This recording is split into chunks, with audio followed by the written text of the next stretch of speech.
அஸ்ஸலாமு அலைக்கும் ஃப்ரெண்ட்ஸ். இன்றைக்கி சஹர் அண்ட் இஃப்தாருக்கு என்ன ப்ரிப்பேர் பண்ணிக்கணும்னு சொல்லி பார்க்கலாம். நமக்கு நான் சேனல் ஃபஸ்ட் டைம் பார்த்தீங்கன்னா மறக்காம சப்ஸ்கிரைப் பண்ணிக்கோங்க. இன்றைக்கி சஹருக்கு என்ன செய்யுதுன்னு சொல்லி கொஞ்சம் குழப்பமாகவே இருந்துச்சு. சிக்கனை வந்து ஃப்ரீஸரில் இருந்துச்சு. சரி, இதை வச்சு ஒன் பாட் ரெசிபி ஏதாவது செஞ்சிடலான்னு சொல்லிட்டு வெஜிடபிள்ஸ்லாம் போட்டு சிக்கன் போட்டு மைல்டான ஒரு ஃப்ளேவரில் சூப்பரான புலாவ் செஞ்சிடலான்னு சொல்லிட்டு அதை வந்து ரெடி பண்ணியிருந்தேன். பச்சை பட்டாணி, கேரட், காரத்துக்கு பச்சை மிளகாய் மட்டும் போட்டு தாளித்து விட்டுட்டேன். இது கூட கப்பளவுக்கு திக்கான தயிர் சேர்த்து தான் வந்து செஞ்சுருந்தேன். தயிர் சேர்க்கும் போது அரிசியுமே நல்லா சாஃப்டாக குக்காகி வரும், சிக்கனுமே நல்லா சாஃப்டாக குக்காகி வரும்.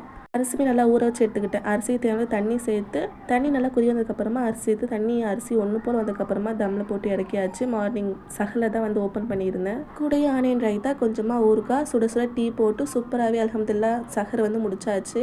எத்தனை பேர் சஹருக்கு டீ போட்டு குடிப்பீங்கன்னு சொல்லி மறக்காம நம்மளோட ஷேர் பண்ணிக்கோங்க. எங்கள் வீட்டில் வந்து டீ இல்லைன்னா வந்து சஹர் வந்து ஃபுல்ஃபில் ஆகாது. சேம் டே அன்னைக்கு இஃப்தாருக்கு என்ன ரெடி பண்ணிக்கணும்னு சொல்லி பார்க்கலாமா. ரோஸ் எசன்ஸில் செஞ்ச கடல் பாசி கூடயே வந்து க்ரீன் கிரேப்ஸ் வச்சு ஜூஸ் செஞ்சுருந்தேன். சூப்பராகவே இருந்துச்சு. கொஞ்சமாக லெமன் ஜூஸ் சேர்த்து செஞ்சுருந்தேன். சப்ஜா சீட்ஸ்லாம் போட்டு ரெடி பண்ணியாச்சு. கூடயே ஃப்ரூட்ஸ் கஸ்டர்ட், வீட்டில் போட்டு உருளைக்கிழங்கு பஜ்ஜி, நோம்பு கஞ்சி, டேட்ஸ்லாம் வச்சு அல்ஹம்துலில்லாஹ் சூப்பராகவே நோம்பு திறந்துட்டோம். அன்றைக்கி டே அப்படி தான் போச்சு. இந்த வீடியோ பிடிச்சா மறக்காம லைக் அண்ட் சப்ஸ்கிரைப் பண்ணிக்கோங்க. அடுத்த மீன் பார்க்கலாம். பாய்.